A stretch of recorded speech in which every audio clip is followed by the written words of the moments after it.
La Chine reste le premier partenaire commercial du Gabon depuis 5 années consécutives. Monsieur l'ambassadeur, comment appréciez-vous les relations actuelles entre nos deux pays? D'après vous, dans quel domaine nos deux pays peuvent-ils renforcer leur coopération? Madame, la Chine est unie avec le Gabon par des liens traditionnels, des liens historiques. Nous avons fêté en avril dernier nos 44 ans de relations bilatérales. En décembre 2016, lors de la visite d'État en Chine du président de la République gabonaise, chef de l'État, son Excellence Ali Bongo Ondimba, la coopération Gabon-Chine a été hissée au niveau de partenariat de coopération globale par les deux chefs d'État.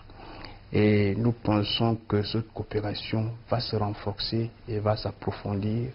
Nous voyons pour l'avenir que nous avons l'ambition, et c'est la vision du président Ali Bongo Ondimba, de hisser le Gabon parmi les pays émergents à l'horizon 2025. Et pour cela, il faut accélérer l'industrialisation, la modernisation du pays. Notre industrialisation est axée sur déjà la transformation localement des matières premières. Et c'est une grande opportunité pour les entreprises chinoises. Nous voulons vraiment insister pour inviter les différentes entreprises chinoises, les investisseurs chinois à s'établir au Gabon. Et il y a beaucoup de perspectives en partenariat public-privé, en BOT, en BET. C'est une terre d'opportunités pour les investisseurs.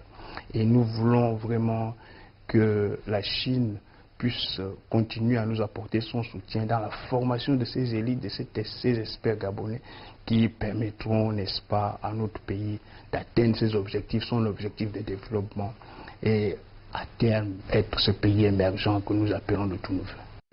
En septembre prochain, un nouveau sommet du Forum sur la coopération sino-africaine se tiendra en Chine. Donc, les dirigeants chinois et africains se réuniront à Beijing pour parler de la coopération sino-africaine dans la nouvelle ère. Monsieur l'ambassadeur, comment voyez-vous la coopération sino-africaine actuelle et quelles sont vos attentes à ce sommet? Vous savez, la Chine et l'Afrique ont des passés similaires, des tâches de développement et des revendications politiques, je dirais même communes. C'est important que l'Afrique et la Chine continuent à approfondir ce dialogue. C'est important que la Chine et l'Afrique continuent à s'appuyer sur leurs atouts respectifs, leurs atouts aussi bien sur le plan international, aussi bien au niveau de leur peuple, pour donner comme ce modèle, un modèle sur le plan international de réussite de coopération sud-sud.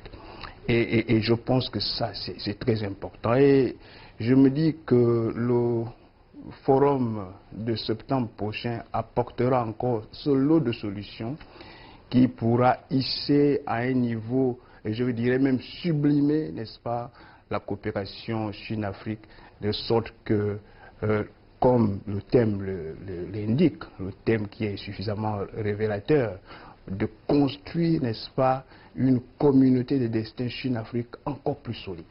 Et je me dis que nous avons beaucoup d'espoir que ce sommet sera un succès.